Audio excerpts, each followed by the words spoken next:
قال رب إني ظلمت نفسي فاغفر لي Alhamdulillah wassalatu wassalamu ala rasulillah wa ala alihi wa sahbihi wa mawalah wa la hawla wa la quwata illa billahi wa ba'du. Alhamdulillah, di siang ini kita kembali duduk untuk Thalabul ilmi, mengkaji Siratul Mustafa alaihi salatu wassalam, sejarah manusia terbaik di kolong langit, Rasul kita Muhammad sallallahu alaihi wa alihi wasallam.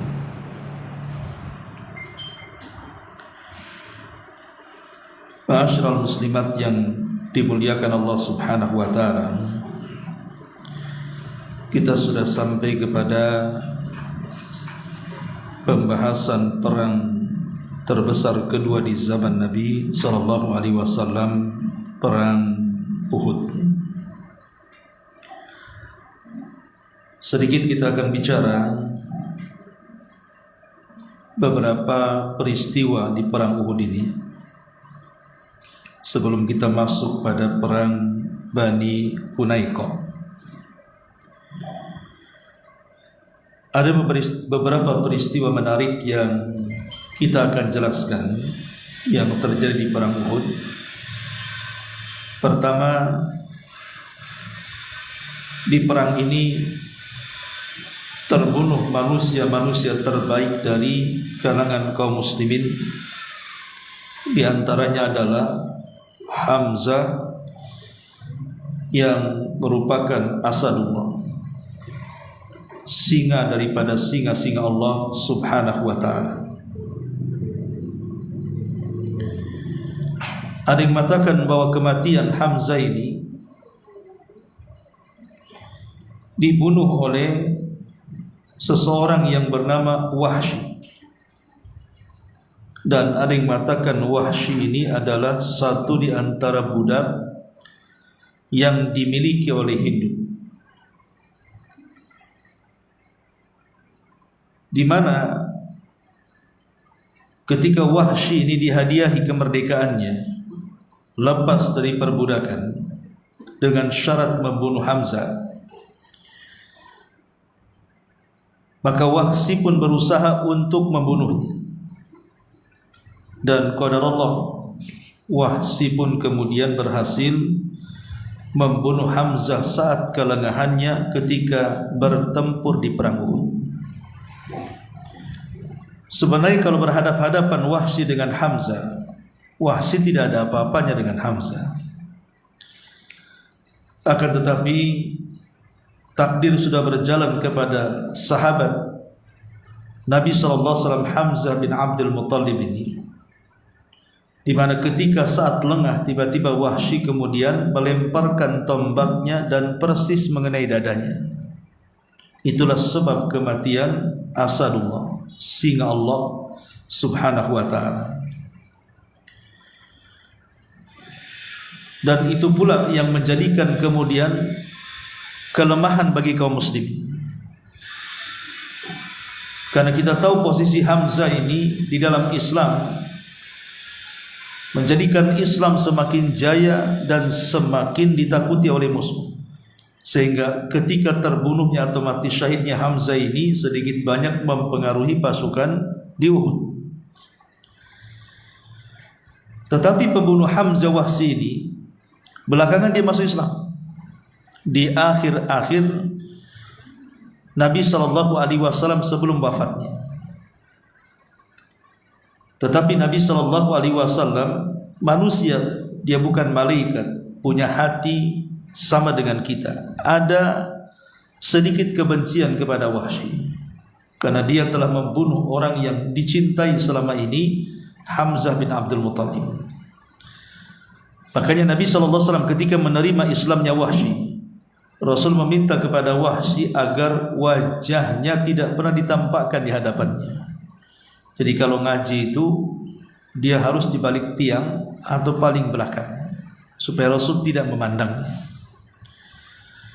Karena setiap memandang Wahsy, Nabi SAW teringat dengan Hamzah, dan itu manusiawi.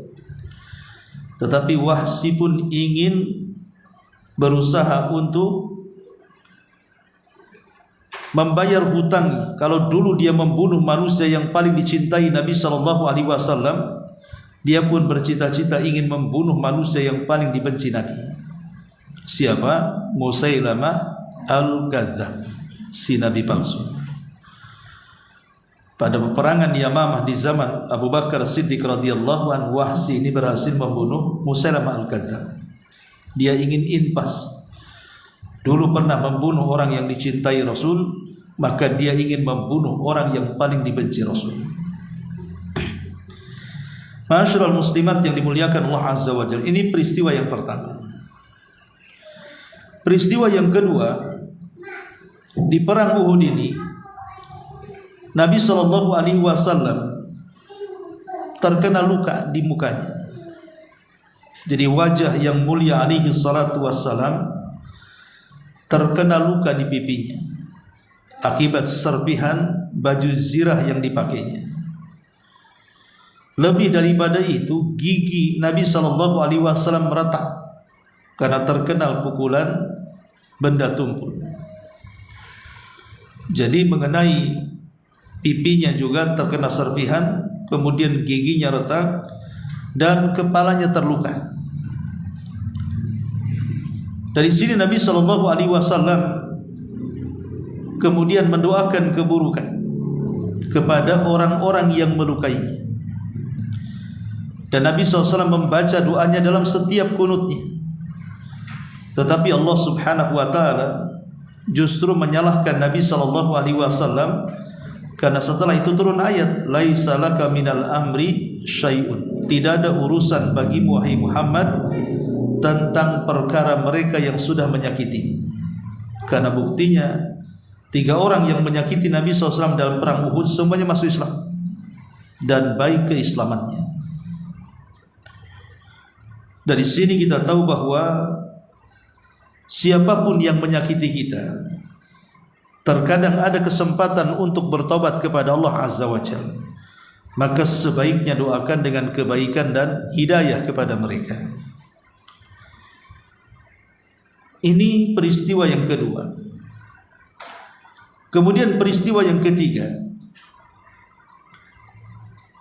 peristiwa ini terjadi kepada Ubay ibn Khalaf. Ingat, Nabi itu tidak pernah membunuh dalam peperangan. Walaupun perang yang dilakukan Rasul itu berkali-kali, baik yang berhadap-hadapan secara langsung ataupun tidak, tapi Nabi SAW tidak pernah membunuh dalam peperangan, kecuali 1 kali dalam perang. Dia membunuh Umayyah ibn Khalaf. Karena disebutkan ketika kemudian Umayyah atau Ubay ibn Khalaf ini dalam peperangan Uhud memaki dan mencari Nabi SAW dan mengatakan, aina Muhammad, di mana Muhammad? La najautu in najah, aku tidak akan selamat kalau dia selamat. Jadi Ubay ibn Khalaf sudah mengancam, kalau dia selamat aku harus selamat, kalau dia tidak selamat maka begitu juga aku tidak akan selamat kalau dia selamat. Maka orang-orang yang beriman ketika itu menghabarkan kepada Nabi SAW dan mengatakan, Rasul, apakah kami harus lembut dengan orang ini? Maksudnya dengan Ubay ibn Khalaf, karena dia sudah mengancam Nabi-Nya. Maka Nabi SAW mengatakan, da'uhu yatakallam, biarkan dia bicara sesukanya. Ketika kemudian dia mendekat, maka Nabi SAW mengambil tombaknya dari Haris ibn Summah, kemudian dia menghadap Ubay ibn Khalaf, kemudian langsung menusukkan tepat di lehernya, sehingga kudanya kemudian terjengkang dan dia pun mati konyol karena dibunuh Nabi SAW. Inilah pembunuhan pertama Nabi SAW dalam peperangan. 1 orang pernah dibunuh Nabi dalam perangan, yaitu Ubay ibn Khalaf laknatullah alaihi. Kemudian yang keempat, bahwa dalam peperangan ini kaum muslimin ketika hampir kalah, Nabi SAW merintahkan kaum muslimin untuk naik ke atas gunung, dan orang-orang musyrik mengejarnya sampai di atas gunung. Maka Nabi SAW mengatakan kepada para sahabatnya, la yambagi lahum an ya'luana, tidak layak orang-orang itu lebih tinggi dibandingkan kami. Nabi ingin mengatakan kepada para sahabat bahwa Islam itu harus lebih tinggi dibandingkan agama yang lainnya. Al-Islam ya'lu wa la yu'la. Islam itu tinggi dan tidak ada yang lebih tinggi dibandingkan Islam. Ma'asyiral muslimat yang dimuliakan Allah Azza wa Jalla. Lah dalam peperangan ini juga bagaimana betapa heroiknya para sahabat, di antaranya Ali bin Abi Thalib radhiyallahu an, dan beberapa para sahabat yang melindungi Rasul ketika terjadi pengepungan kepada Rasul di perang Uhud. Hampir Rasul tercelakakan dalam pengepungan itu karena masuk dalam perangkap orang-orang musyrik. Tapi Allah Subhanahu wa taala berfirman, wallahu ya'simuka minan nas. Allah akan menjagamu dari manusia, sehingga Rasul tidak kemudian terluka parah sampai kemudian mengalami kematian dalam peperangan. Karena tidak mungkin seorang nabi, maksudnya seorang rasul, terbunuh dalam peperangan. Jadi seorang nabi itu atau seorang rasul tidak mungkin dibunuh. Rata-rata apalagi mereka lah ulul azmi, itu matinya wajar, tidak mati dibunuh. Makanya kita lihat dari Ibrahim, kemudian Nuh, kemudian Musa, Isa, dan Rasul kita Muhammad sallallahu alaihi wasallam, semua meninggal dengan wajar. Tapi lihat nabi-nabi yang lainnya, ada yang dipenggal kepalanya seperti Yahya, ada yang digergaji seperti Zakaria. Tapi ulul azmi minar rusul, mereka tidak mati karena dibunuh, tapi mati ya wajar, karena Allah Subhanahu wa taala berfirman bahwa mereka dijaga oleh Allah Subhanahu wa taala dari manusia. Baik, dan banyak kisah-kisah yang terjadi di perang Uhud ini. Tapi yang ingin saya katakan di sini adalah ada beberapa pelajaran yang menarik yang bisa kita petik dari perang Uhud ini.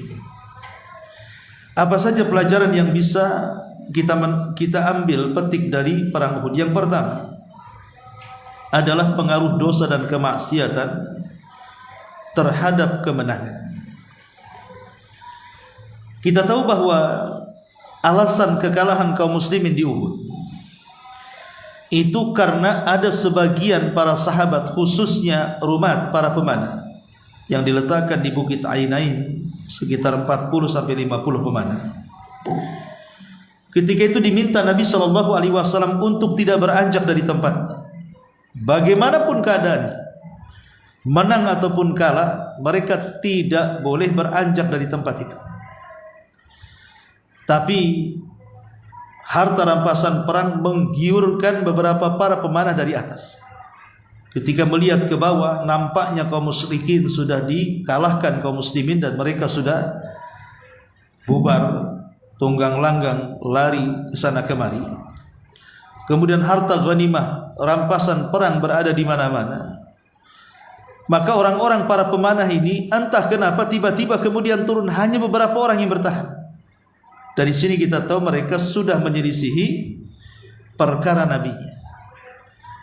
Inilah sebab kekalahan perang Uhud sebenarnya. Karena ada sebagian para sahabat yang mulai bermaksiat kepada Allah dan Rasulnya, tidak lagi nurut dengan perintah Rasul. Akhirnya terjadi kekalahan. Rupanya siasat orang-orang musyrik sengaja mengalah di bawah. Rupanya mereka mengatur siasat untuk mengatur pasukan dipimpin Khalid ibn Walid ketika itu masih musyrik. Rupanya mengelilingi bumi, memutar dan menempati para pemanah. Sebab itulah kekalahan Nabi SAW dan para sahabat di perang Uhud. Dari sini kata para ulama sejarah, lihat bagaimana pengaruh dosa dan kemaksiatan dalam kemenangan. Dan kemaksiatan itu pasti berpengaruh buruk, bukan hanya dalam peperangan, kemenangan dalam peperangan, dalam perkara HAM, macam-macam. Yang namanya dosa dan maksiat itu pasti akan membawa pengaruh yang tidak baik, baik kepada kesehatan, baik kepada keluarga, baik kepada hubungan masyarakat. Namanya maksiat itu pasti punya pengaruh. Makanya Nabi SAW pernah mengatakan kepada orang-orang muhajirin, ya ma'syaral muhajirin khamsun idza tulitum bihinna wa a'udzu billahi an tudrikuhun. Ingat orang-orang muhajir 5 perkara. Kalau menimpa kalian, aku berlindung kepada Allah Subhanahu wa taala jangan sampai tertimpa kepada kalian. Salah satunya Rasul mengatakan di permulaannya, apabila perzinahan sudah mulai tersebar dan terang-terangan, maka Allah akan kirimkan penyakit taun dan penyakit-penyakit yang belum terjadi di zaman Nabi. Lihat, akibat maksiat lahir penyakit, mempengaruhi kesehatan. Kemudian juga Rasul mengatakan, ketika kalian mulai menampakkan curang dalam berdagang, mengurang-urang takaran, mengurang-urang literan, mengurang-urang meteran, kecuali Allah Subhanahu wa taala akan timpakan 3 perkara kepada kalian. Pertama, kalian akan disusahkan ekonomi. Yang kedua, kalian akan dibuat paceklik berkepanjangan, kalaupun hujan tidak berkah. Kemudian yang ketiga, akan dikuasakan kepada kalian para penguasa zalim. Akibat satu maksiat turun 3 azab.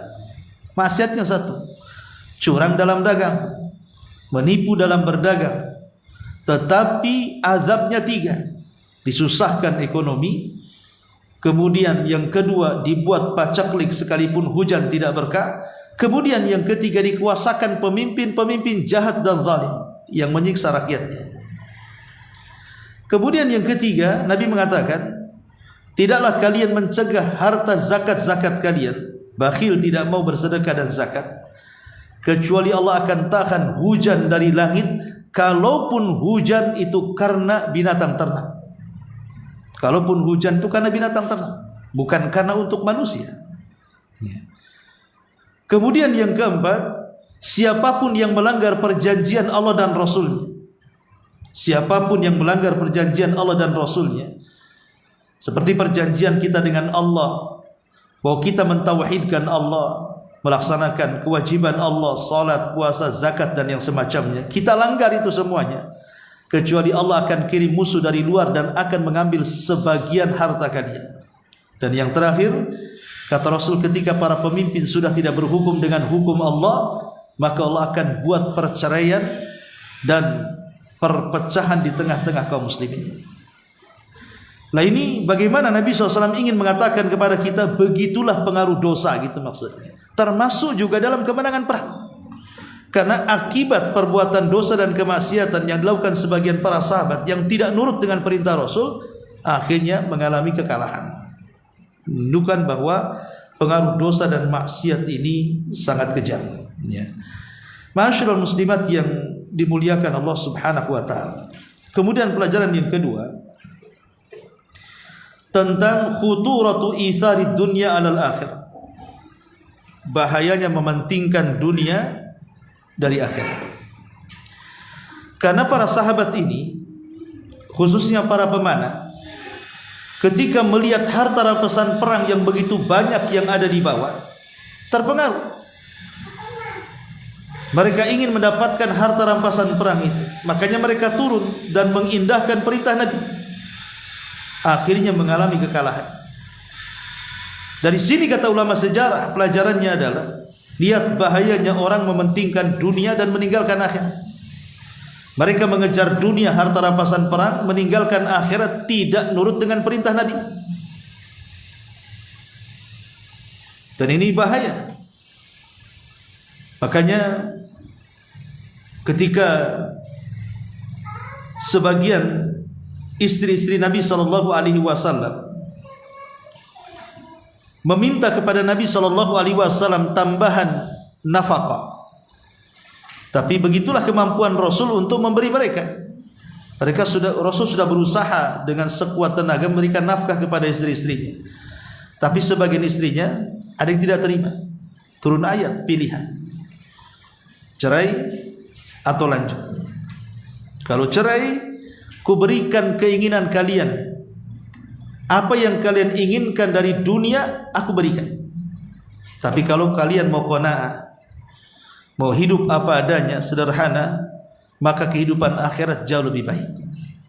Akhirnya istri-istri Rasul sadar, mereka pun bertobat kepada Allah Azza wa Jalla. Kemudian mereka memilih bersama Rasul walaupun dalam kehidupan sederhana. Kenapa? Karena sudah diingatkan di dalam Al-Quran surah Al-Imran ayat 152 tentang hinanya kehidupan dunia dan mulianya kehidupan akhirat. Makanya ketika Umar bin Khattab radhiyallahu anhu mendengar Nabi SAW satu hari menceraikan istri-istrinya, padahal Rasulullah SAW hanya sekedar ingin memberikan pelajaran kepada istri-istrinya dengan cara mengilah mereka. Ilah itu artinya seorang suami bersumpah untuk tidak menggauli istrinya. Itu namanya ilah. Jadi Nabi SAW bersumpah tidak akan menggauli istrinya selama 1 bulan, sehingga tersebar berita bahwa Rasul menceraikan istri-istrinya. Maka sebagai mertua Umar Abu Bakar radhiyallahu anhuma marah dengan anak putrinya. Ada apa dengan dia?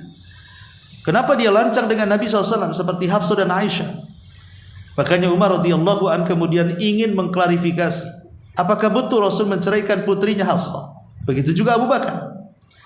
Maka yang pertama datang Umar bin Khattab radhiyallahu anhu mempertanyakan kepada Rasul.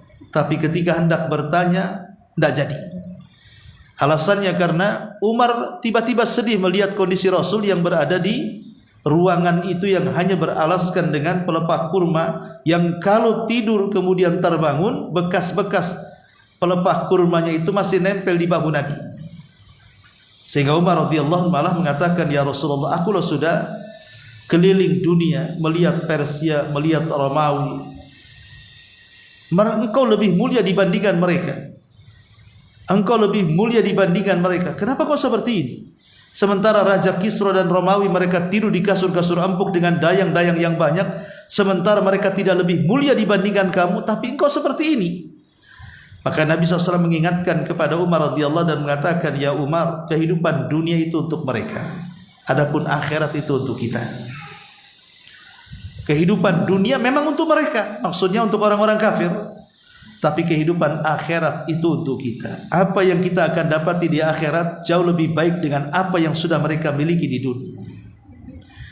Ma'asyiral muslimat yang dimuliakan Allah Azza wa Jalla, jadi pelajaran besar, jangan pernah tertipu dengan dunia, malah mengejar yang fana, meninggalkan yang kekal. Bukankah Rasul yang mengatakan, apabila seluruh manusia ini dari awal sampai akhir kemudian mereka berkumpul di sebuah tempat yang lapang, mereka meminta semua hajat-hajatnya, Allah berikan permintaannya. Ketika Allah memberikan permintaan, semua manusia dari awal sampai akhir itu ibarat jarum yang dicelupkan ke air lautan.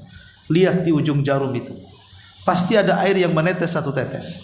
1 tetes itulah cukup memberikan semua hajat yang dikehendaki manusia awal sampai akhir. Sementara lautan itu kekayaan Allah yang tidak akan pernah habisnya.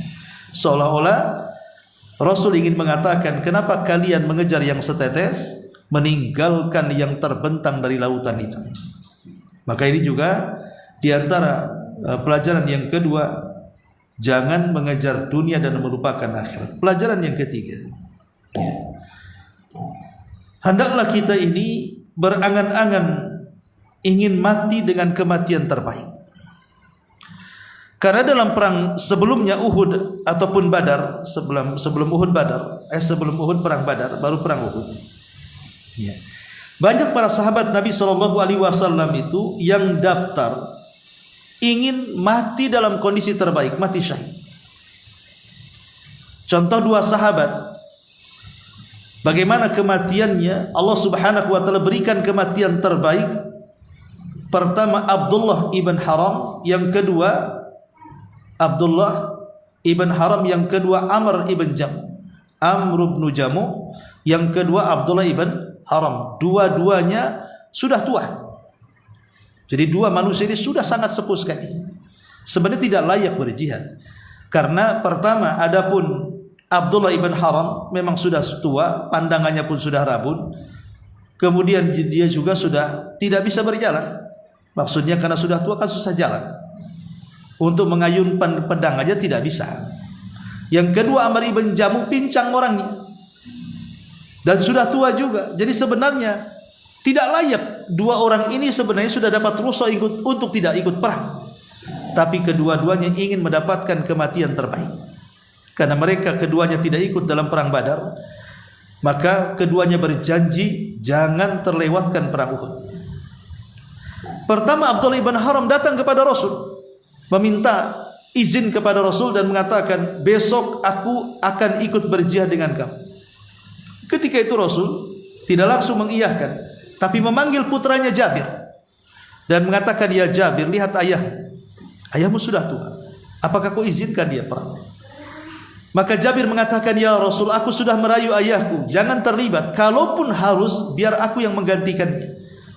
Dia memiliki putri yang banyak dan aku satu-satunya putranya. Kalau dia meninggal, mana orang tua kami?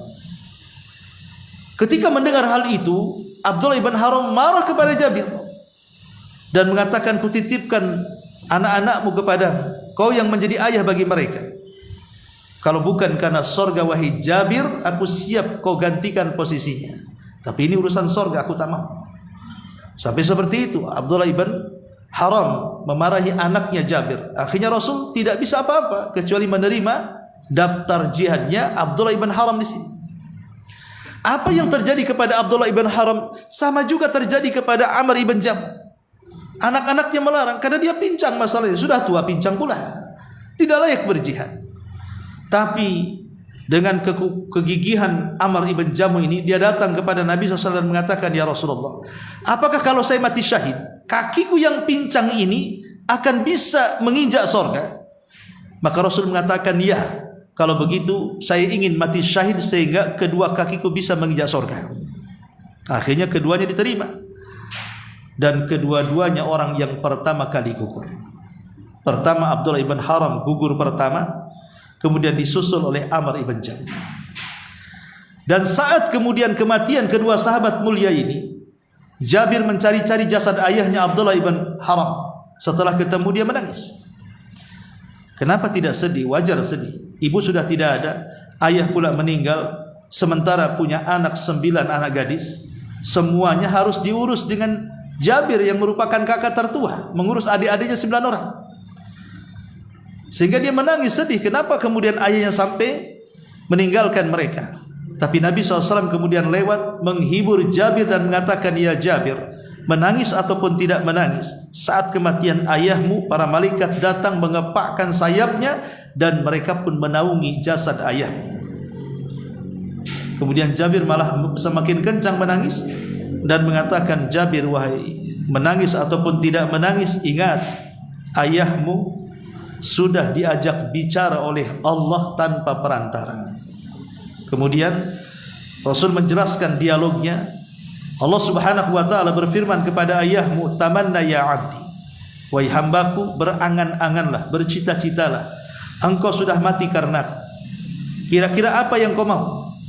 Maka Abdullah ibn Haram mengatakan, ya Rabb, aku tidak ingin apa-apa kecuali kau kembalikan aku ke dunia supaya aku bisa berperang kedua kalinya dan aku bisa mati syahid kedua kalinya.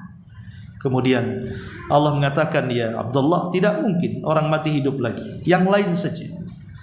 Bahkan Abdullah ibn Haram mengatakan, kalau begitu habarkan kepada Jabir putraku dan juga kepada Rasulullah dan kepada sahabat-sahabat yang lainnya tentang posisiku di hadapan. Maka dari sini turunlah ayat kepada Nabi SAW mengisahkan tentang kisah Abdullah ibn Haram, wala tahsabanna alladhina qutilu fi sabilillahi amwatan bal ahya inda rabbihim yurzaqun. Jangan kau kira orang-orang yang mati syahid itu mati, mereka hidup dan mereka akan diberikan rizki di sisi Rabbnya. Turun ayat ini kepada Abdullah ibn Haram yang menghabarkan bagaimana posisi dia di hadapan Allah, mendapatkan nikmat karena mati syahid. Ketika kemudian Jabir radhiyallahu anhu membawa jasad bapaknya Abdullah ibn Haram ini ke liang lahat, maka Nabi SAW mengatakan kepada Jabir, masukkan Amr ibn Jamuh satu lubangkan dengan Abdullah ibn Haram. Kata Nabi SAW, masukkan juga Amr ibn Jamuh, biar dia satu lubang dengan Abdullah ibn Haram. Apa alasan Nabi SAW menjadikan satu lubang Abdullah ibn Haram dengan Amr ibn Jamuh ini?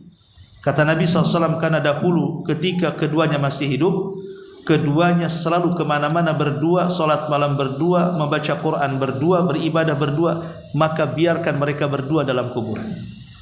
Abdullah ibn Haram dan Amr ibn Jamuh radhiyallahu anhum.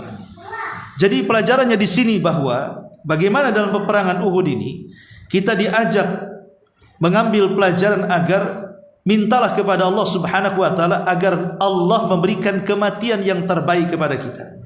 Kita pasti akan mati. Saya, ibu, siapapun pasti mati. Ya, kalau kita melihat ada orang mati, rasakan bahwa ada panah yang sedang membidik kita. Boleh jadi setelah dia, kita pula yang menyusulnya. Itu harus tanamkan seperti itu. Tetapi dalam pelajaran kematian itu bukan di mana kita mati, tapi bagaimana caranya kita mati. Lah, cara mati itu meminta kepada Allah, minta supaya cara kematian kita ini terbaik. Seperti lihat para sahabat ini datang kepada Rasul, ingin mati syahid karena bagi mereka bahwa itulah kematian terbaik.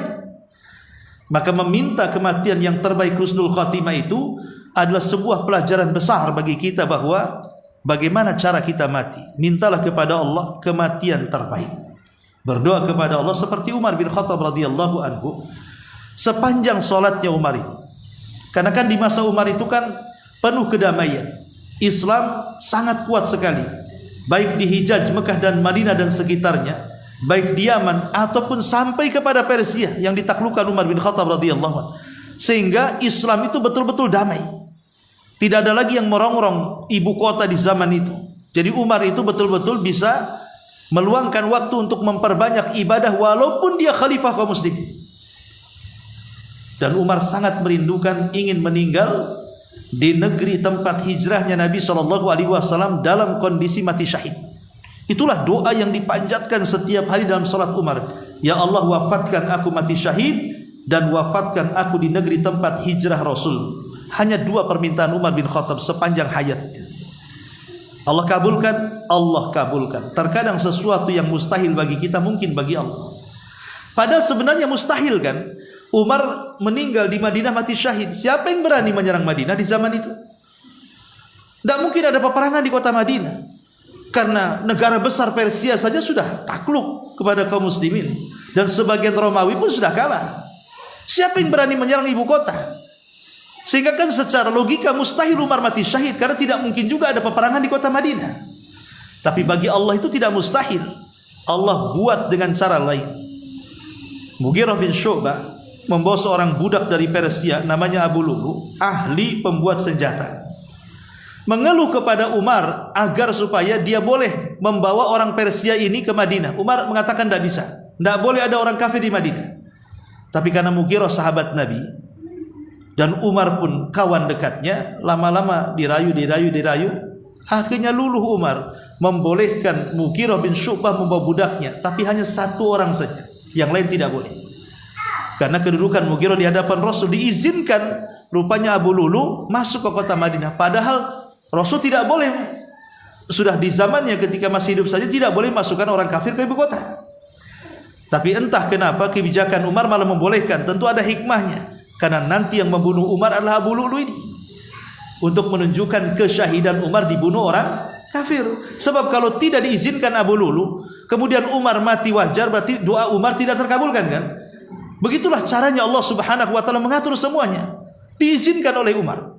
Sehingga Umar melihat kecerdasan si Abu Lulu dalam membuat senjata ini luar biasa. Sampai satu hari Umar datang kepada Abu Lulu dan mengatakan, "Ya Abu Lulu, aku mendengar engkau ini pandai membuat senjata. Bisa enggak kau buatkan untukku pisau yang sangat bagus?" Kata Abu Lulu, "Saya akan buatkan. Bahkan saya akan buatkan untukmu pisau yang terkenal dari barat sampai ke timur," katanya. Padahal maksudnya Abu Lulu itu pisau yang diminta Umar itu untuk membunuh Umar sendiri. Dengan bahasa sindiran dia mengatakan, "Baik, saya akan buatkan satu pisau yang akan terkenal dari barat sampai ke timur," katanya. Setelah jadi pisau itu 7 hari dilumuri racun. Kemudian oleh Abu Lulu, dia pura-pura sholat subuh di belakang Umar. Ketika Umar lengah, tiba-tiba ditusuknya entah beberapa kali tusukan. Sebab itulah Umar meninggal dunia. Makanya ketika Umar sakaratul maut, dia panggil putranya siapa? Abdullah ibn Umar, dan mengatakan, "Man qatalani?" Siapa yang membunuhku? Kata Abdullah ibn Umar, Abu Lu'lu. Abu Lu'lu, budaknya Mughirah bin Syu'bah. Kata Abdullah ibn, iya. Tiba-tiba Umar tersenyum, kemudian bahagianya dia mengucapkan hamdalah, alhamdulillah alladzi qatalani rajulun lam yasjud lillahi walau kana sajdah. Aku bersyukur kepada Allah, rupanya orang yang menikamku dan membunuhku seorang laki-laki tidak pernah sujud walaupun satu kali kepada Allah Azza wa Jalla. Artinya dia dibunuh orang kafir, dengan kata lain Umar mati syahid dan mati sebagaimana keinginannya. Sesuatu yang mustahil menjadi mungkin bagi Allah. Allah kabulkan doanya Umar, mati syahid saat menyolati subuh di tangan Abu Lu'lu dan di tempat hijrahnya Nabi SAW di Masjid Nabawi. Itulah maksudnya pelajaran besar dari perang Uhud ini adalah sebagaimana para sahabat mereka meminta kematian terbaik kepada Allah Subhanahu wa taala, dan banyak orang-orang yang meninggal di perang ini. Mus'ab ibn Umair mati syahid di perang Uhud. Sahabat yang pertama ditugaskan untuk berdakwah ke kota Madinah, Mus'ab bin Umair, sehingga tokoh-tokoh Ansor masuk Islam karena jasanya Mus'ab bin Umair, meninggal di perang Uhud. Bahkan kematiannya Allah kirimkan 70.000 malaikat mengiringi jenazahnya. Saat kematiannya arsy Allah bergetar, dan Rasul SAW sampai mengatakan kalau ada orang yang selamat dari himpitan kubur, maka Nabi SAW mengatakan bagaimana Mus'ab ibn Umair saat kematiannya ketika di kain kafani itu, kan kain kafannya pendek, kalau ditarik ke kepala nampak kakinya, kalau ditarik kakinya nampak pula kepalanya. Padahal Mus'ab ini orang kaya, kaya-kayanya dari orang terkaya kota Mekah, tapi gara-gara dia masuk Islam diusir dari rumahnya, sehingga dia bergabung dengan Rasul dan menjadi dai Islam yang sangat terkenal. Sehingga Rasul mengatakan kalau begitu tariklah kain kafan ke kepalanya, kemudian ambillah pelepah-pelepah daun itu, tutup kakinya. Sampai seperti itu sahabat Rasul kekurangan kain kafan, kemudian dikebumikan. Ya. Kemudian di sana ada Sa'ad ibn Rabi.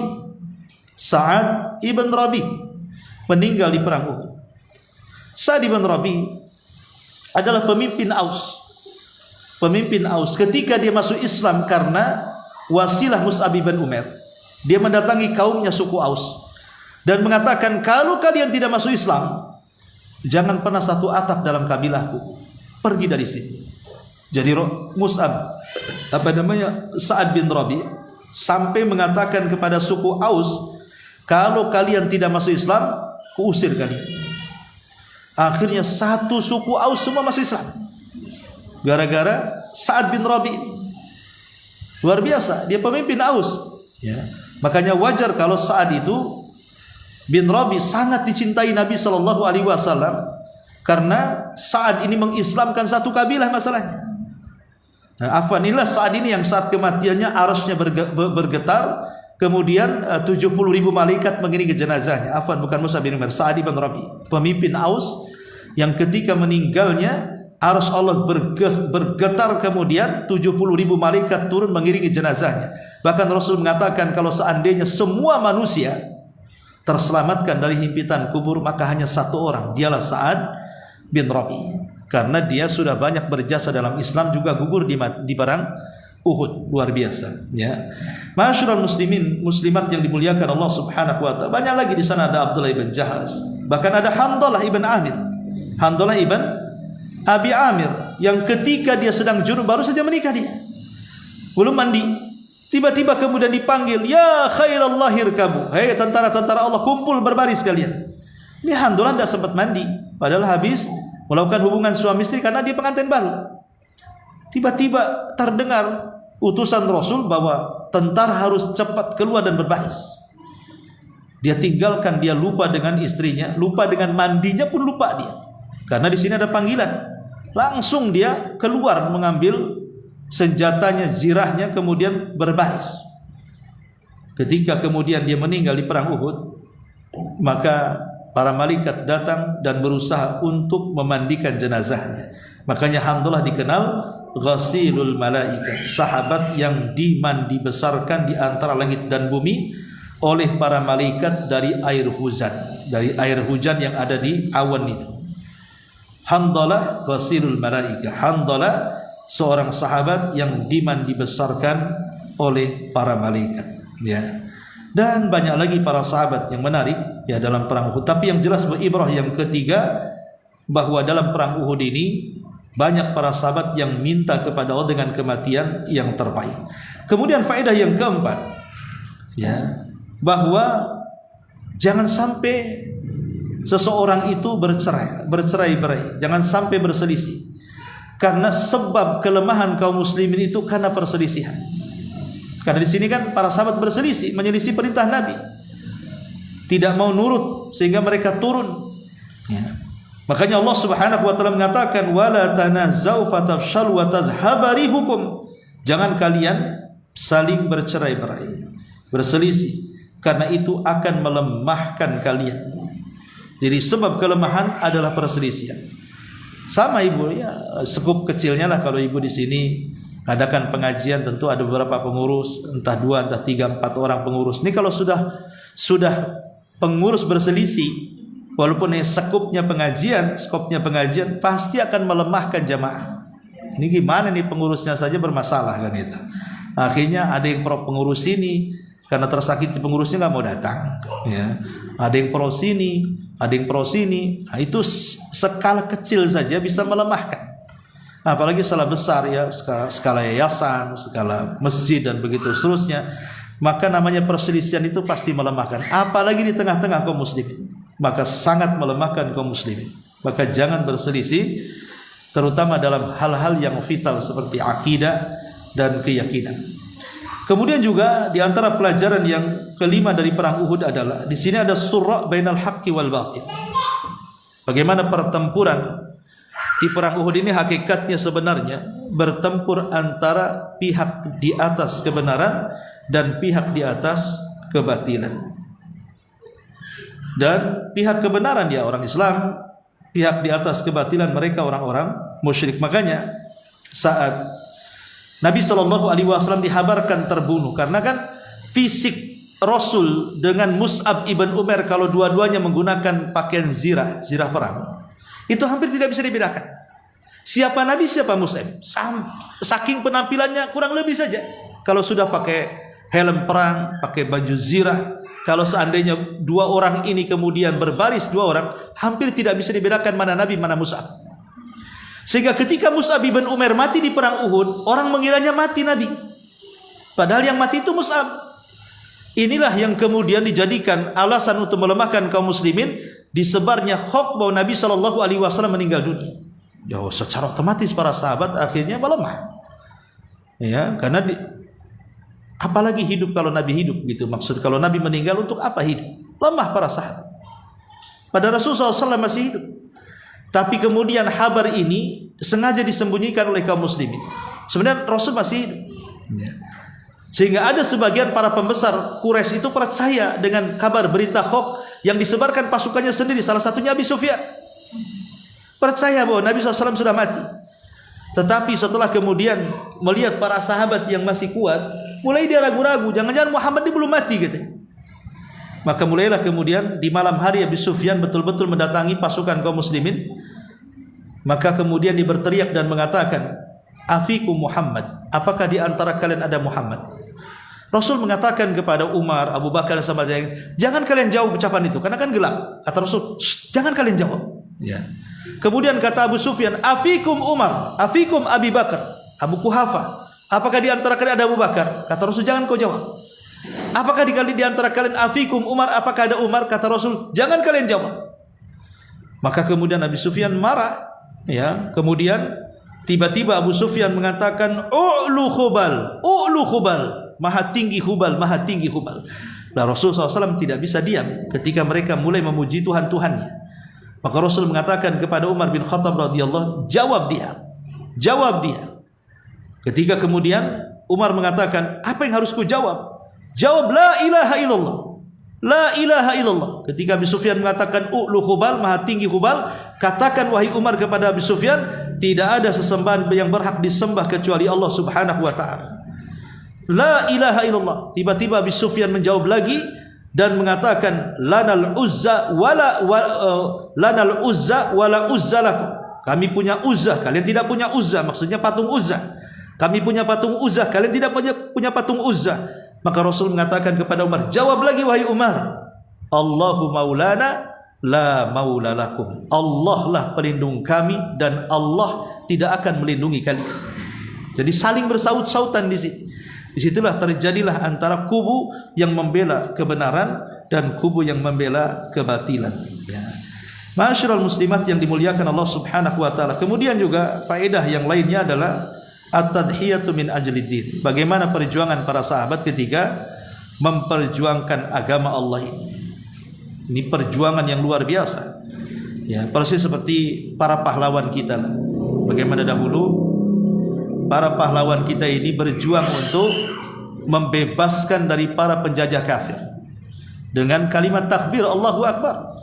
Seperti yang dikatakan Bung Tomo, kalau bukan karena kalimat takbir untuk mengusir Belanda, aku tidak tahu kalimat apa yang pantas untuk mengusir mereka.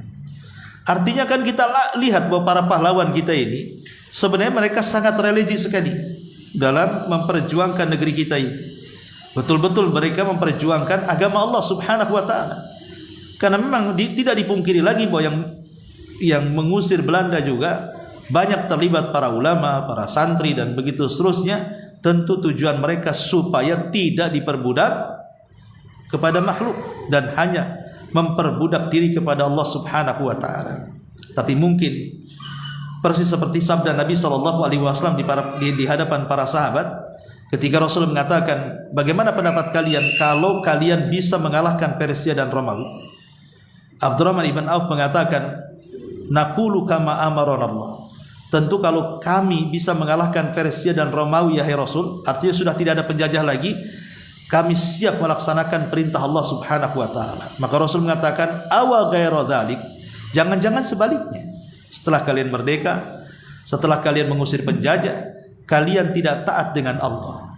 Kemudian Rasul mengatakan, tatahasadu thumma tatabaghadu tatanafasu thumma tatahasadu thumma tatadabaru thumma tatabaghadu thumma tantaliku ila masakinil ansar atau muhajirin fatadribu unuqa ba'duhum ba'dha. Kata Rasul, jangan-jangan setelah kemerdekaan kalian justru mengejar dunia, kalian hasad, kalian saling membenci, kalian saling membelakangi, ujung-ujungnya kalian saling menikam diri-diri kalian sendiri. Itu yang terjadi kan? Di negeri kita aja seperti itu. Ya. Dulu mungkin kalimat takbir yang kemudian memberikan semangat untuk mengusir para penjajah kafir.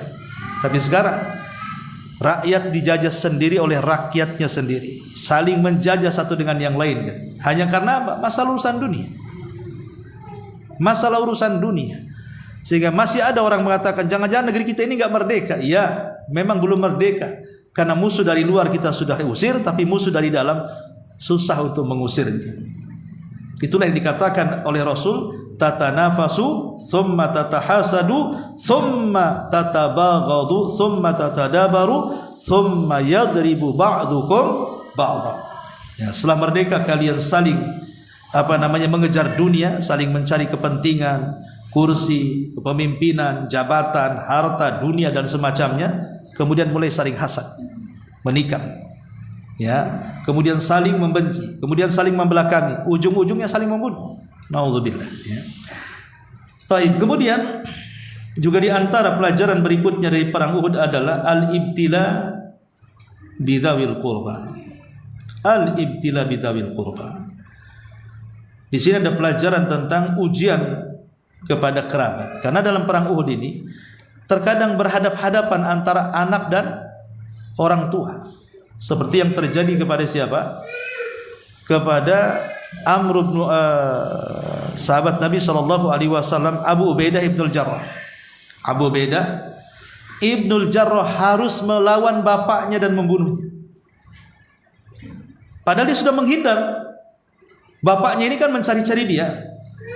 Karena bapaknya di pihak Abu Sufyan, di pihaknya orang kafir. Dalam peperangan Uhud dicari-cari mana sih Abu Ubaidah ibnul Jarrah. Setiap ketemu bapaknya menghindar, setiap ketemu bapaknya menghindar, karena dia tidak mau menyakiti orang tuanya. Tapi ketika ayahnya berhadapan dengan Rasul, dia tak terima. Maka dia mengatakan, ya Rasulullah, biar aku yang menghadapinya. Maka dari sini Abu Ubaidah bin Jarrah membunuh ayahnya. Ketika terbunuh ayahnya, sedih dia. Sahabat membicarakan, bagaimana seorang anak tega membunuh ayahnya. Sampai akhirnya turun ayat membela Abu Ubaidah bin Jarrah, bahwa bukan kesalahan dia, dan itu sebuah kemuliaan. Karena memang ini kan masalahnya kan dia kafir harbi, orang tuanya itu kafir dan memerangi. Kalau tidak memerangi kan kita tidak boleh membunuh orang tua kalau dia tidak memerangi, seperti yang terjadi kepada siapa? Kepada Sa'ad bin Abi Waqqas contohnya. Sa'ad bin Abi Waqqas kan gak masuk Islam orang tuanya, tapi kan tidak memerangi Islam. Makanya turun ayat surah Luqman, wa sahibhuma fid dunya ma'rufa. Tetap di dunia ini kau berbuat baik kepada orang tua meskipun mereka kafir, selama mereka bukan kafir harbi, bukan kafir yang memerangi. Ya, kalau sudah kafir yang memerangi ya nggak boleh kita menyerang kalau seandainya mereka menyerangi. Dan yang terakhir tentunya juga bagaimana kecintaan sahabat Nabi terhadap Nabi SAW, sehingga ketika Nabi SAW terkena perangkap, semua para sahabat dari mana-mana datang untuk melindungi Nabi. Ketika tahu Rasul terperangkap dalam perangkat orang-orang musyrik, maka sahabat datang dari mana-mana kemudian berusaha melindungi Nabi SAW dari serangan orang-orang musyrik. Bahkan sebagainya terbunuh karena melindungi Nabi SAW. Ini diantara beberapa faedah yang kita bisa petik dari perang Uhud. Baru setelah itu kita akan masuk pada perang Bani Qunaiqah minggu depan. Wallahu alam. Sampai di sini. Silakan kalau ada yang bertanya sebelum saya tutup. Nabi dan para sahabatnya melawan orang-orang kafir. Dan sekarang kita masuk pada pembahasan perang Bani Qunaiqah.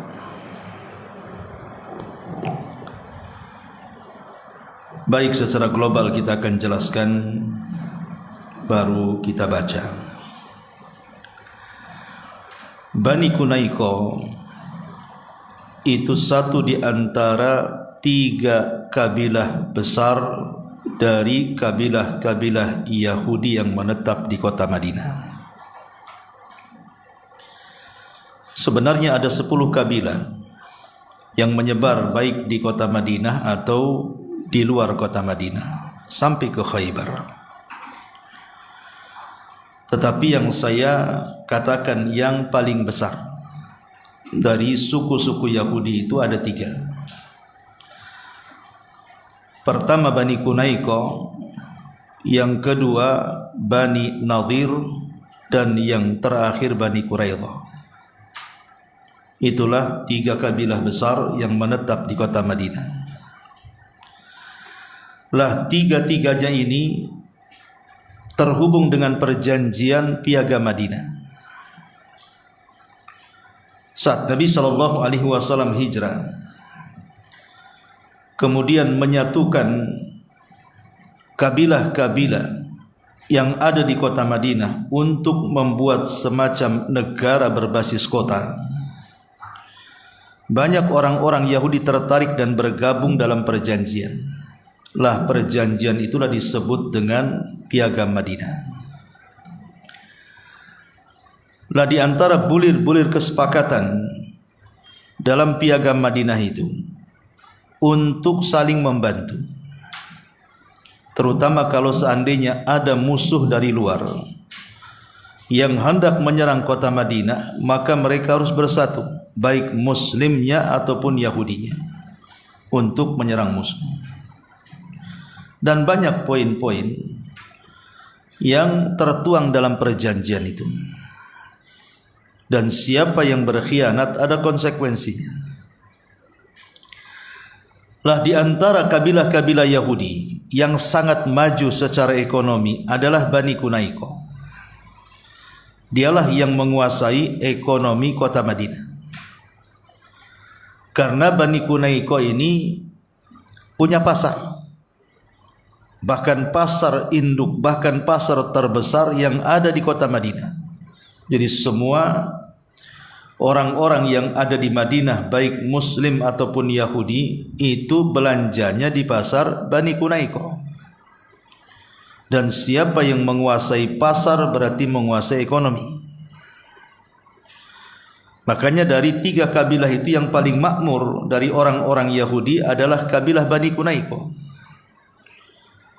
Mereka orang-orang yang kaya raya, banyak memiliki perkebunan, bahkan kotanya juga di benteng, sehingga mereka tidak pernah kekurangan makanan. Ma'asyiral muslimat yang dimuliakan Allah Subhanahu wa taala.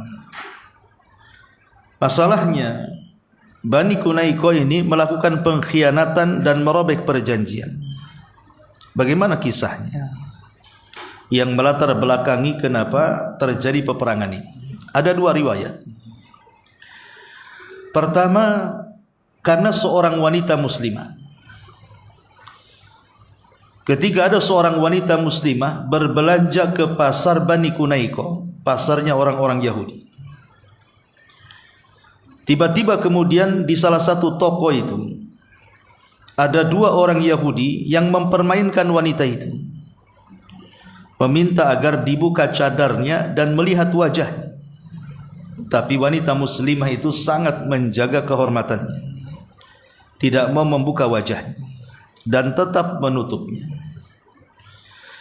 Sehingga kemudian 2 orang Yahudi penjaga toko ini membuat makar. Salah satu di antara mereka saat wanita ini lengah, kemudian diikat di salah satu besi yang terkait dalam kursi itu. Jadi saat wanita itu terbangun, maka kainnya robek sehingga nampaklah betisnya. Akhirnya wanita ini kemudian menjerit dan meminta pertolongan kepada orang-orang di sekitarnya bahwa ada orang yang melecehkan dia di pasar itu. Lah kebetulan ada seorang sahabat lewat. Melihat kejadian itu, sahabat ini menghampiri. Kemudian wanita ini menjelaskan tanpa panjang lebar dengan mengisyaratkan robeknya pakaian dan menunjuk orang yang sudah melakukan hal yang tidak senonoh kepada seorang wanita muslimah. Kemudian wanita ini pergi. Begitulah sahabiah ini menjaga adab. Lain kalau wanita di zaman sekarang kemudian sedang diganggu, datanglah kemudian pahlawan yang menolongnya. Wow, itu kadang-kadang pahlawannya dirangkul kan, pegang-pegang. Wanita di zaman Rasul tidak. Setelah dia menjelaskan bahwa orang ini yang melecehkan dia, dia langsung pergi. Maka akhirnya kemudian sahabat ini langsung meminta pertanggungjawaban. Kenapa Anda melakukan ini? Tapi Yahudi ini justru malah tertawa terbahak-bahak. Akhirnya kemudian terjadi perkelahian. Lah seorang muslim ini, sahabi ini berhasil membunuh. Akhirnya matilah salah satu dari Yahudi yang menggagahi seorang wanita ini. Maka satu pasar kemudian bangkit dan mengeroyok sahabat ini sampai mati. Jadi dua-duanya mati. Pertama dia membunuh Yahudi. Kenapa demikian? Kenapa kok sahabat ini langsung membunuh? Tidak langsung membunuh sebenarnya. Dia sudah tanya baik-baik. Kenapa kau lakukan? Bukankah kita sudah terikat perjanjian? Kenapa kau lakukan seperti itu? Tapi kemudian dia malah mengejek dan mengatakan, apa urusannya dengan perjanjian itu? Aku tidak ada urusan dengan si Muhammad itu. Disitulah sahabat ini marah. Pertama, dia melihat ada seorang wanita muslimah dilecehkan. Kedua, ini sudah mulai merobek perjanjian. Makanya dibunuh. Tetapi orang satu pasar malah mengeroyok seorang sahabat yang menolong wanita itu, akhirnya mati juga. Tersiarlah kabar ini kepada Nabi. Maka Nabi SAW mengutus utusan agar diselidiki perkaranya. Setelah kemudian Nabi SAW mendapatkan kabar yang jelas tentang kasusnya, berarti di sini ada dua kasus. Pertama, orang-orang Yahudi Bani Qunaiqa melecehkan seorang sahabiah, wanita suci. Yang kedua, ada upaya merobek perjanjian. Itulah yang menjadikan Nabi SAW bangkit akhirnya menyerang Bani Qunaiqa. Ini satu riwayat. Riwayat yang kedua, bahwa setelah Nabi SAW melakukan perjanjian dengan orang-orang Yahudi, entah masalahnya apa, tiba-tiba terjadi pembunuhan antara seorang Muslim dengan seorang Yahudi. Seorang Muslim ini membunuh seorang Yahudi. Akhirnya Muslim ini dibunuh juga. Apakah terkait dengan kasus pelecehan wanita? Wallahu a'lam. Tapi yang jelas kemudian Nabi SAW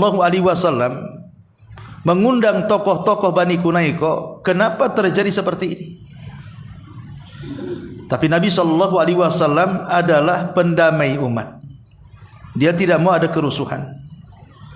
Tapi Nabi SAW ingin menjalankan hukum sesuai dengan bulir perjanjian yang sudah disepakati. Kata Nabi SAW, karena ada di antara kami, maksudnya seorang sahabat yang membunuh di antara kalian, kami akan bayar dengan diat. Maksudnya kami akan membayar 100 ekor unta sebagai diatnya. Tapi pertanggungjawaban kalian terhadap pembunuhan seorang Muslim kira-kira apa? Ketika Nabi SAW kemudian mengatakan seperti itu, marah orang-orang Yahudi. Kemudian mereka tidak mau bicara soal perjanjian lagi. Kemudian mereka mengejek Nabi SAW karena kemenangan dia dalam Badar, dengan mengatakan, kalian pantas menang di perang Badar. Karena orang-orang musyrik Arab itu tak pandai perang. Coba kalau seandainya musuh kalian kami, kata orang-orang Bani Qunaiqa, maka kulibas habis kalian. Ini kan sudah nantang namanya. Dengan tantangan ini, otomatis Nabi SAW marah. Kemudian mempersiapkan pasukan. Ketika Bani Qunaiqa mendengar Nabi SAW mempersiapkan pasukan besar untuk menyerang Bani Qunaiqa. Ingat, Bani Qunaiqa ini adalah orang Yahudi. Dan dalam Islam itu Nabi SAW diberikan banyak keutamaan yang tidak diberikan kepada umat-umat sebelum Islam. Apa itu? Salah satunya, Allah menanamkan perasaan takut kepada Nabi SAW dan para sahabat sejauh perjalanan 1 bulan. Makanya ketika orang-orang Yahudi mendengar Nabi akan menyerang, justru mereka mengalami ketakutan hebat. Awalnya sesumbar dan mengatakan, kalian menang di perang Badar wajar karena orang musyrik tak pandai perang. Coba kalau musuh kalian kami kulibas semua kalian. Ketika betul-betul ditantang oleh Nabi SAW, Anda jual kami beli, maka Rasul kemudian mempersiapkan pasukan, menggigilah orang-orang Bani Qunaiqa ini. Akhirnya mereka pun meminta agar Nabi SAW mengadakan perundingan. Maka Nabi SAW berangkat bersama Abu Bakar dan Umar menemui tokoh dari tokoh-tokoh Bani Qunaiqa. Lah ketika Nabi SAW berada di satu gedung yang disediakan untuk pertemuan oleh Bani Qunaiqa, entah setan apa yang masuk kepada para pembesar Bani Qunaiqa ini. Mereka menganggap ini kesempatan pas untuk membunuh si Muhammad. Akhirnya sebagian mereka membisikkan kepada yang lainnya, disuruh mengutus seseorang untuk membawa batu besar dan naik ke atas atap. Kemudian memerintahkan nanti batu itu kalau pas di kepala Nabi jatuhkan. Ini kan sudah buat makar namanya. Tapi Jibril datang menemui Nabi SAW memberitahu bahwa dia sudah dimakari orang-orang Yahudi dan akan dijatuhkan batu besar dari atap. Ketika Nabi SAW dihabari oleh Jibril, maka Nabi SAW pamit kepada Abu Bakar dan Umar tanpa memberitahu mau pergi ke mana, supaya tidak ada kecurigaan. Rasulullah yang mengatakan kepada Abu Bakar dan Umar, tunggu sebentar, saya ingin keluar. Itu siasat Nabi supaya tidak dicurigai. Padahal Nabi SAW itu ingin pulang dan mempersiapkan pasukan itu, dan itu tidak disadari orang-orang Yahudi. Bahkan Abu Bakar dan Umar pun tidak tahu siasat Nabi. Sampai akhirnya sudah lewat beberapa waktu, Abu Bakar dan Umar kehilangan Nabi. Kok keluar sebentar, kok lama dia kembalinya? Mulai curiga tuh. Akhirnya kemudian Abu Bakar dan Umar pun menyusul Nabi SAW. Rupanya Nabi pulang untuk mempersiapkan pasukan.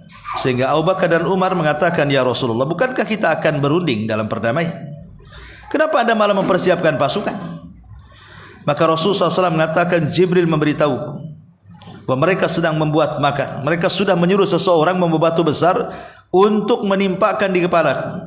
Makanya mereka sudah tidak bisa ditolerir. Kami akan menyerangnya. Makanya Nabi SAW mempersiapkan satu pasukan besar untuk menggeruduk Bani Qunaiqah ini. Mendengar Nabi SAW menggeruduk Bani Qunaiqah, maka Bani Qunaiqah langsung berhamburan lari menuju gerbang-gerbang mereka. Karena mereka kan orang Yahudi suka buat benteng, dan di dalam benteng itu penuh dengan makanan. Artinya kalaupun mereka berhari-hari dalam benteng itu, walaupun sampai 2-3 bulan dalam benteng itu, mereka tidak akan kelaparan, karena memang mereka orang kaya, ya. Akhirnya Nabi SAW betul-betul menyerbu dan mengepung benteng Bani Qunaiqah. Sudah berlalu 20 hari dalam pengepungan, ada yang mengatakan 40 hari dalam pengepungan. Dimulai dari bulan Syawal, kemudian sampai pertengahan bulan Dzulqa'dah. Juga tidak bisa merobohkan benteng itu. Akhirnya Nabi SAW bersiasat. Orang Yahudi itu suka dengan harta dan cinta dengan kebun mereka. Untuk memancing mereka, kita rusak kebunnya. Maka Nabi SAW kemudian memerintahkan sebagian para sahabat untuk merusak kebun-kebun orang-orang Bani Qunaiqah. Disitulah Bani Qunaiqah menjerit dan meminta supaya Nabi tidak menghancurkan kekayaan mereka.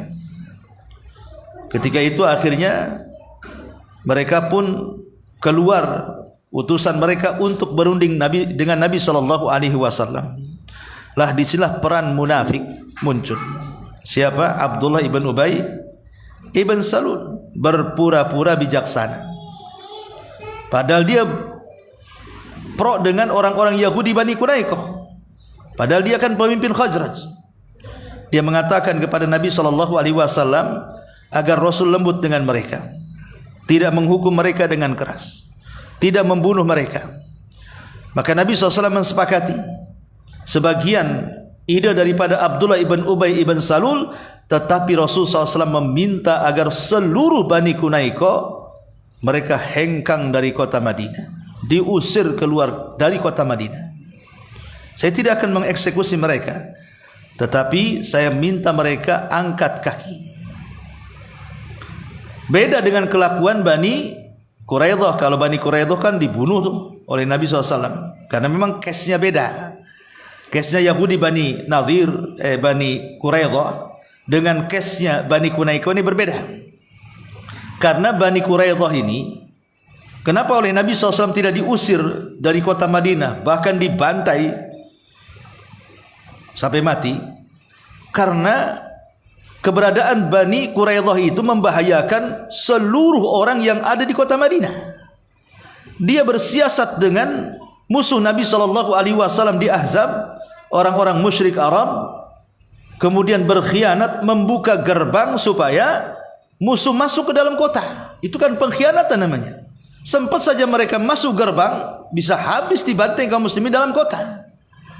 Makanya pengkhianatan Bani Quraidah ini berbeda. Wajar kalau seandainya setelah perang Ahzab dimenangkan karena pertolongan para malaikat, di mana dikirimkan angin yang sangat kencang sehingga menghempaskan tenda dan mengusir kuda-kuda, serta menerbangkan makanan-makanan bekal mereka, sehingga mereka kelaparan, terpaksa menarik pasukan mundur.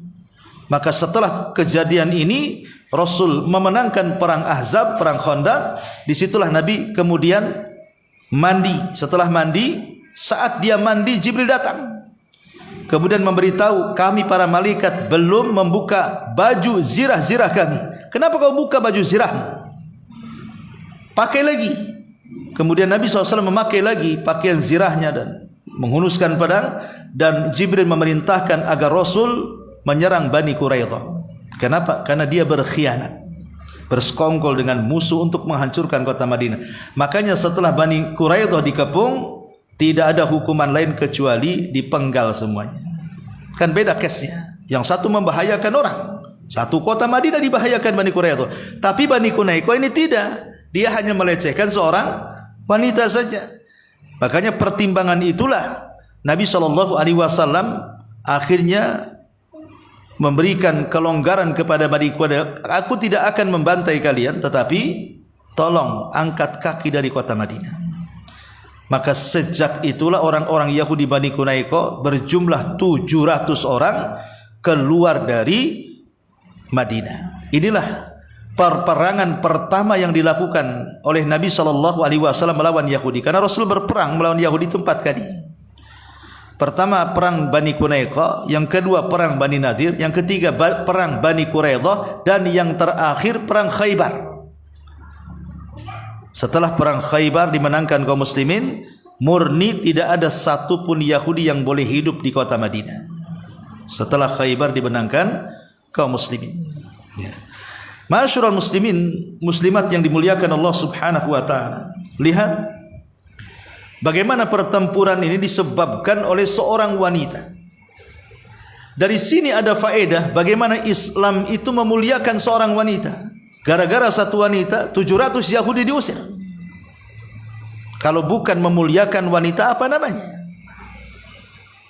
Dan bagaimana wanita di zaman itu mempertahankan aurat mereka.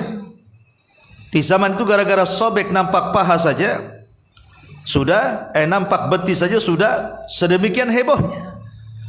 Karena itu sebuah aib di masa itu. Tapi di zaman sekarang mana ada nyobek sendiri? Bukan disobek orang, dia sobek-sobek sendiri itu pakaiannya kan. Kadang-kadang atas pula di jilbab, bawah pula tak di jilbab. Itu yang banyak di zaman sekarang ini. Kadang-kadang persis seperti sabda Rasul bahwa akan ada zamannya, ada 2 kaum yang tidak ada di zaman Nabi. Semua ada di zaman setelah Nabi wafat. Dan mereka tidak akan masuk surga, bahkan mencium surga pun tidak bisa. Kemudian Rasul menyebutkan tentang seorang wanita yang berpakaian tapi telanjang, berjalan berlenggak-lenggok, di kepalanya seperti punuk unta yang bergoyang. Mereka tidak akan masuk surga dan mereka tidak akan mencium bau surga, padahal bau surga itu sejarak sekian dan sekian. Lihat bagaimana di sini Nabi SAW menjelaskan bahwa akan ada wanita-wanita seperti itu. Bahkan teringat dengan satu kisah yang mungkin hampir mirip dengan kisah perang Bani Quraidah ini. Di zaman Khalifah Abbasiyah, setelah runtuhnya Bani atau Khalifah Umayyah, kan kita tahu bahwa setelah Khulafaur Rasyidin 30 tahun lamanya, maka berganti eranya menjadi era kerajaan. Lah raja pertama dalam Islam itu adalah Muawiyah bin Abi Sufyan. Kerajaannya disebut kerajaan Umayyah. Tapi kemudian runtuh dan berkuasalah kerajaan Bani Abbasiyah. Lah salah satu khalifah dari Khalifah Abbasiyah ada seseorang yang bernama Mu'tasim. Yang sebelumnya khalifah bernama Wathiq, yang sebelumnya bernama Khalifah Ma'mun. Jadi pertama Khalifah Ma'mun, kemudian diganti Wathiq, kemudian diganti Mu'tasim. Tiga-tiganya berakidah sesat, Mu'tazilah. Di 3 raja inilah ulama ahli sunnah ditangkap, bahkan dibantai, kemudian kaum muslimin disandra akidahnya, dan mereka harus mengikuti akidah sesat Mu'tazilah dan meninggalkan akidah ahli sunnah.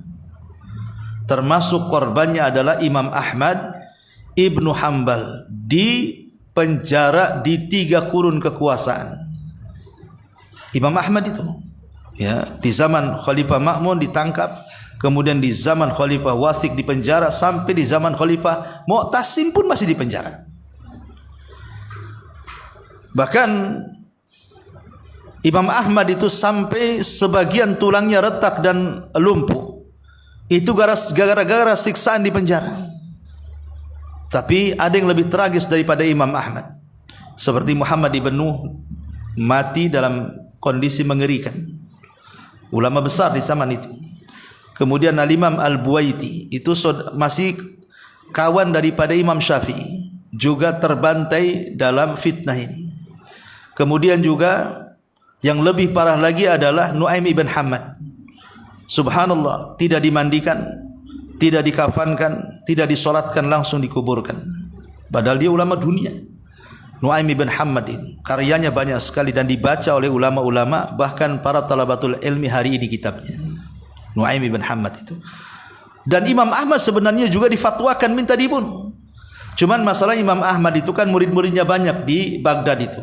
Kalau sampai dia terbunuh, murid-muridnya bisa bangkit, bisa chaos negara. Makanya mereka tidak membunuh Imam Ahmad, cuman ingin membunuh pelan-pelan dengan cara menyiksanya.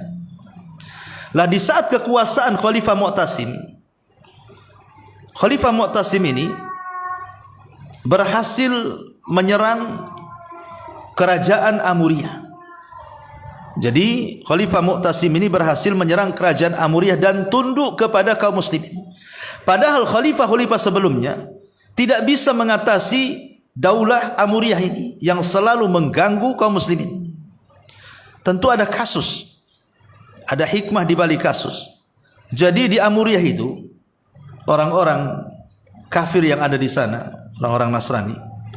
Jadi ada seorang wanita yang dilecehkan oleh tentara dari tentara Romawi Nasrani. Karena letaknya kan di Syam. Sementara Imam Ahmad dan Khalifah Mu'tasim itu di Baghdad di Irak. Kan jauh antara Irak dengan Syam itu. Nah, kerajaan Amuriyah itu ada di Syam.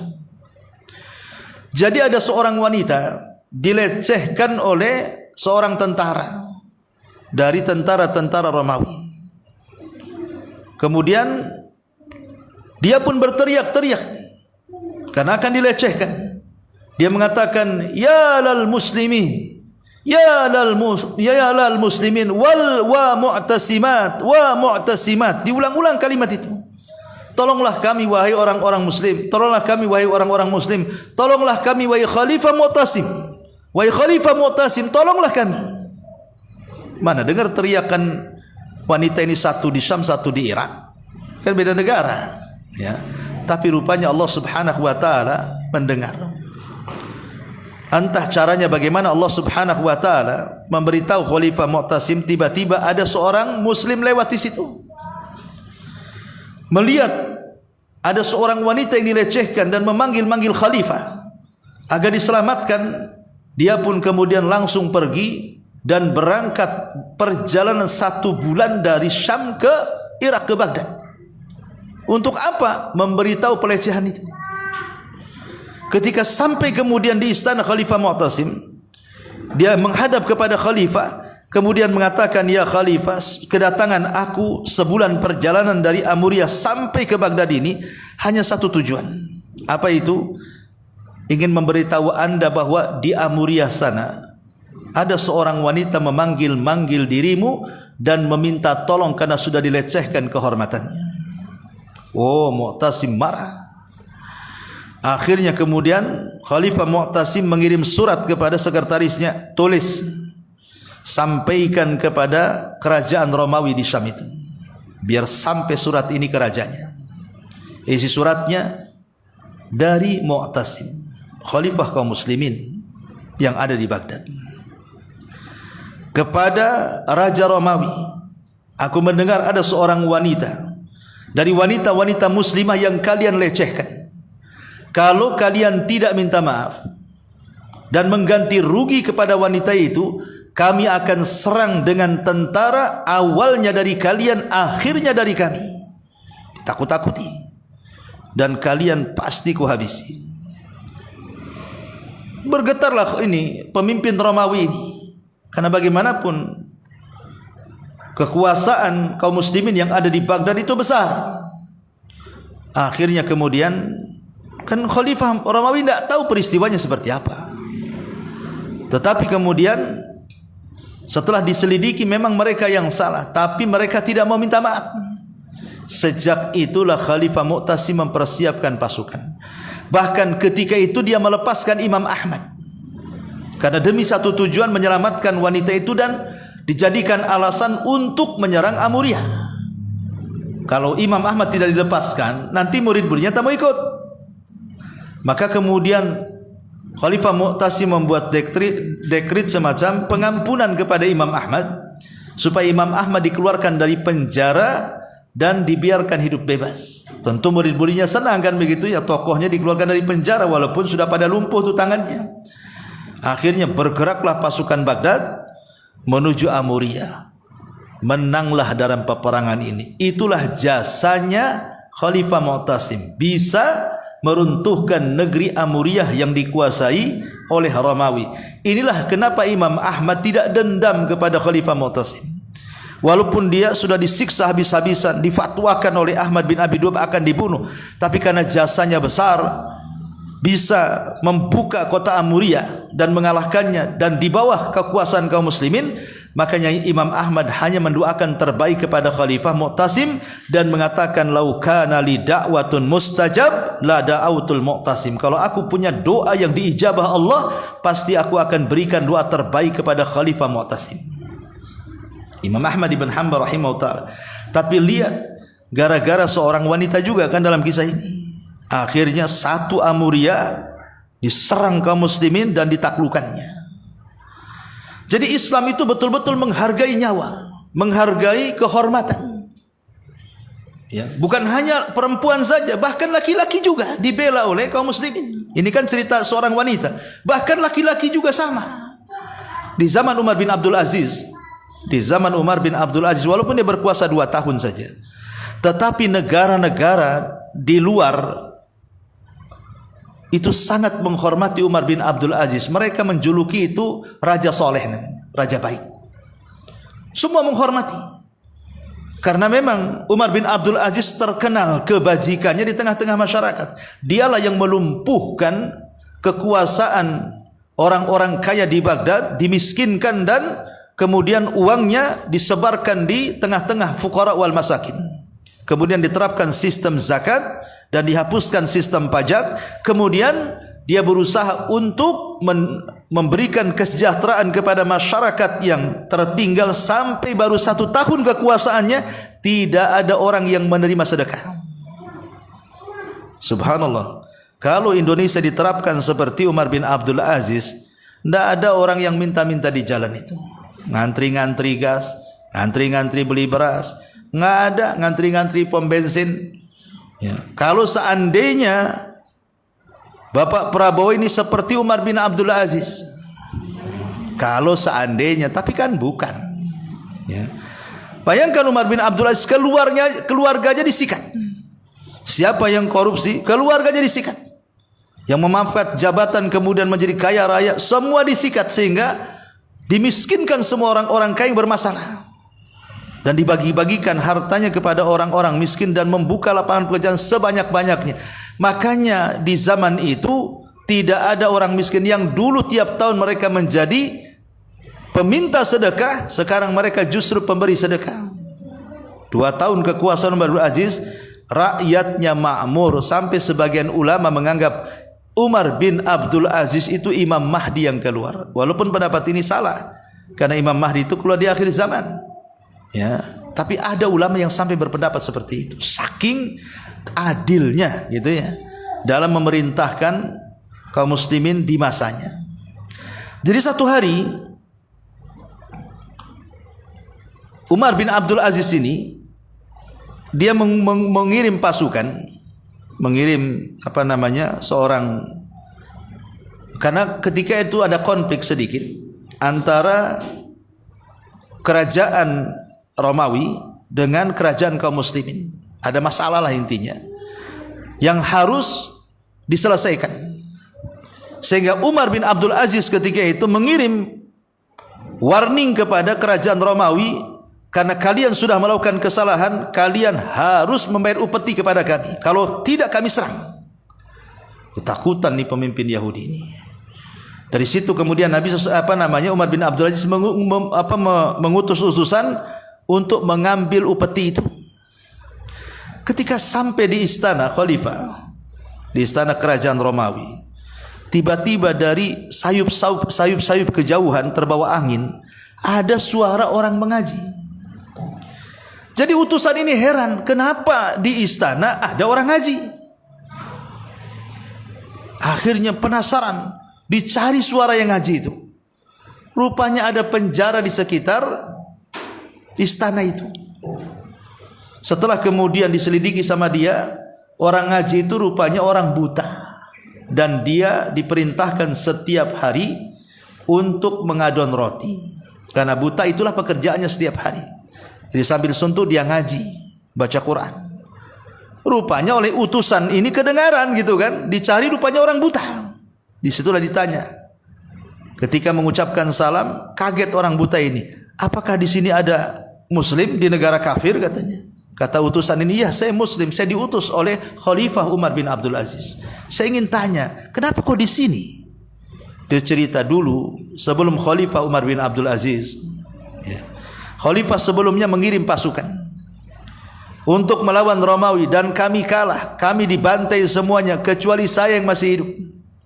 Akhirnya saya ditangkap, kemudian saya dicongkel kedua mata saya sehingga saya buta, kemudian saya dipekerjakan secara paksa selama 10 tahun lamanya. Maka dari situ utusan ini menangis. Kemudian dia mengatakan, engkau akan mendapatkan keadilan dari khalifah. Kemudian pergi. Masuk ke dalam istana. Tadinya dia sumringah karena akan mendapatkan upeti, mukanya sudah berubah tuh. Jadi sang khalifah ini, pemimpin Romawi ini kaget dan mengapa, kenapa kau murung wajahmu, wahai utusan? Kemudian dia menceritakan, kalian menyembunyikan sesuatu dari kami. Kalian sudah melecehkan bangsa kami, para mujahid. Ada seorang muslim di sini selama 10 tahun terperangkap, kalian siksa dan kalian memang tidak punya kemanusiaan. Kalau kalian tidak mengeluarkannya dan tidak minta maaf kepadanya, aku akan laporkan kepada khalifah dan ku yakinkan pasti kalian akan diserang habis-habisan katanya. Akhirnya kemudian sang raja ketakutan. Dan utusan dipulang, diberitahu Umar bin Abdul Aziz. Rupanya betul Umar bin Abdul Aziz persis seperti prediksi utusannya ini, menulis surat kepada sekretarisnya. Isi suratnya agar sang raja membebaskan mujahid itu, kemudian minta maaf dan jadikan manusia terhormat. Kalau tidak kami akan utus pasukan, awalnya dari kalian, akhirnya dari kami, dan kalian tidak bisa lari. Karena Raja Romawi itu sangat menghormati Umar bin Abdul Aziz dan juga sangat takut dengan kaum muslimin di kala itu. Akhirnya kemudian berjanji untuk mengeluarkan mujahid ini dan memuliakannya. Sampai baju kebesarannya itu, saking takutnya dengan Umar bin Abdul Aziz, baju kebesaran Romawi ini dilepas. Kemudian diletakkan kepada orang buta itu. Dan itu bentuk penghormatan gitu ya, mendapatkan baju seorang pemimpin Romawi. Tetapi setelah dipakaikan malam itu, ketika orang buta dan juga seorang utusan ini hendak kembali ke Baghdad, mendengar berita Umar bin Abdul Aziz meninggal dunia. Jadi sang utusan ini mengatakan kepada sang khalifah bahwa khalifah kami meninggal dunia. Subhanallah, tanggapan pemimpin Romawi ketika itu, karena dia walaupun Romawi orang kafir, tapi dia orang adil. Dia mengatakan sekalipun dia sudah meninggal, tetap janji saya menghargai orang buta ini tetap berlaku. Pulanglah, ambillah sebagian harta ini dan ucapkan terima kasih kepada khalifah kalian. Pulang. Lihat, seorang buta, laki-laki dibela juga. Karena bagaimanapun Islam ini satu badan, satu tubuh. Kalau salah satu dari anggota badannya luka, maka akan merasakan sakit seluruh tubuhnya. Lah begitu juga tidak sempurna seorang mukmin beriman kepada Allah sampai mencintai saudaranya seperti mencintai dirinya sendiri. Begitulah hadis ini dipraktekkan di zaman itu. Kok di zaman sekarang apalagi soal uang, uang tak kenal saudara, Bu. Tak kenal orang tua, tak kenal kawan, kenalnya hanya pemegang saja. Nah ini bagaimana di zaman sekarang sudah tidak ada kecintaan kepada muslim satu dengan yang lainnya. Kalau dulu luar biasa, sampai mengerahkan satu pasukan negara untuk menolong satu orang buta.